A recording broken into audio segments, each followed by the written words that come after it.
Jerusalem ফিলিস্তিনের রাজধানী, হাজার বছরের বিশ্বাস, যুদ্ধ আর রহস্যের জীবন্ত এক প্রতীক। অনেকেই যাকে বলে পৃথিবীর রাজধানী। ছোট্ট একটা শহর, না আছে বিশাল কোনো নদী, না আছে পৃথিবী কাঁপানো সম্পদ।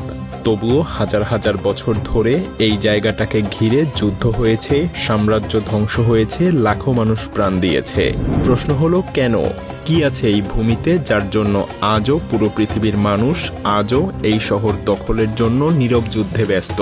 এই শহর জয় করার জন্য শত শত বছর ধরে প্রাণ দিয়েছে লাখো মানুষ। কারণ এই শহর শুধু মাটির টুকরো না, এটা বিশ্বাসের কেন্দ্র। এমন একটা জায়গা যেখানে তিনটা প্রধান ধর্ম, ইসলাম, খ্রিস্টান আর ইহুদি ধর্মের পবিত্র স্থান। এখানকার প্রতিটা পাথর যেন অতীতের কোনো গল্প লুকিয়ে রেখেছে। ইহুদিদের বিশ্বাস অনুযায়ী এখানে একসময় ছিল তাদের পবিত্র মন্দির। আজ তার সামান্য অংশটাই টিকে আছে, যেটাকে ওয়েস্টার্ন ওয়াল বলা হয়। পৃথিবীর নানা প্রান্ত থেকে ইহুদিরা এখানে এসে প্রার্থনা করে, কাঁদে আর দেয়ালের ফাঁকে ছোট ছোট কাগজে নিজেদের মনের কথা লিখে যায়।